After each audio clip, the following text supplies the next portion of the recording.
All right, so for the first 60 seconds of what you're going to see in this video, you're just getting a catch-up of my first video that was published a little while back on how we milled up the lumber. We got our octagon shapes and our cuts and our bevels all the way down at our glue up.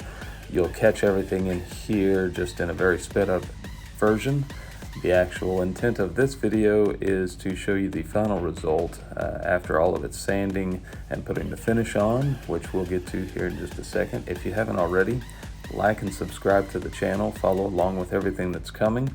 Got a few projects up our sleeve, an epoxy wood pallet table and some toilet paper holders with wood and epoxy too. So pay attention. Follow along with us, and let's go ahead and get to the point of finishing up this octagon habitat now.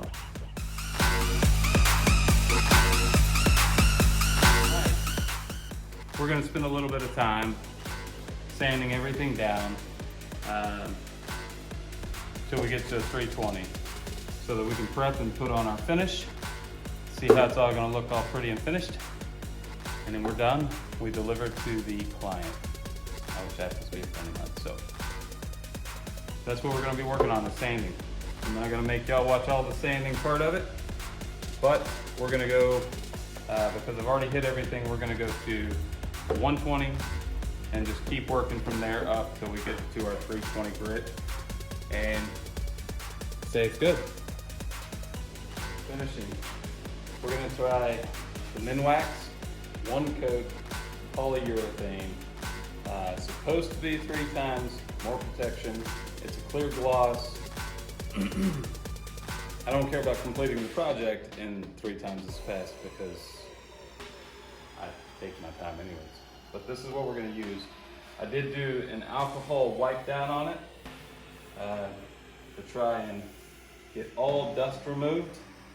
And now we're going to pop the top, stir it really well. Do not shake poly. The reason we don't shake poly is because if you shake poly, you are introducing air bubbles into it, and that is not going to be a good thing. So we want to take our lid off, stir it up really, really well. Don't whip it, don't beat it. It's sort of like messing with epoxy.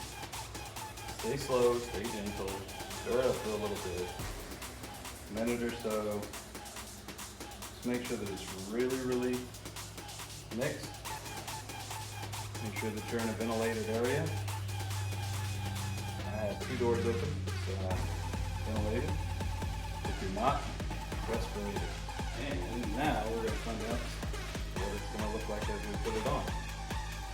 Make sure you do smooth, easy strokes. Try to move up and down with the grain and side to side with the grain as we do the top.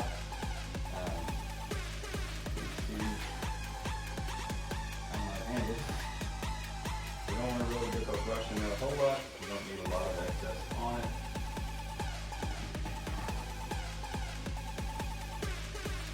Make sure you get it even. But on the cedar, it's probably going to want to just suck this stuff up. So we're going to pay attention to how dry it ends up looking after we're putting the coat on. If we have to, whether it says 1 coat or not, we'll come back and put another coat on it. If we do put another coat on it, we will sand in between at a 400 grit. See, because that's sucking that up a lot.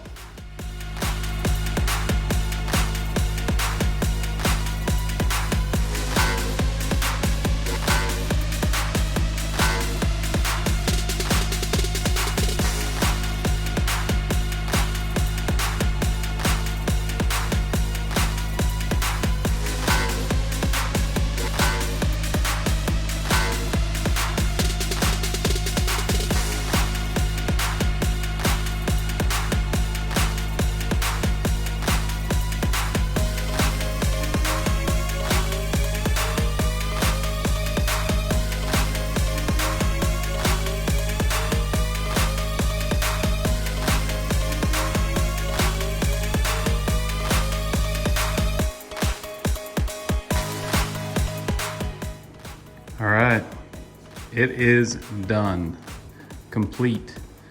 It is sealed, ready to go.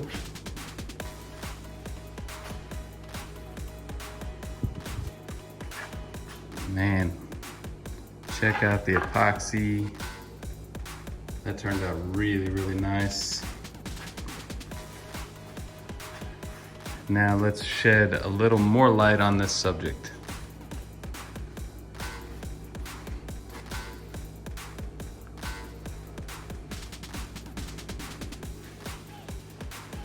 Look at that cedar. All this time I've just never really wanted to mess with cedar. And it is a very pretty wood.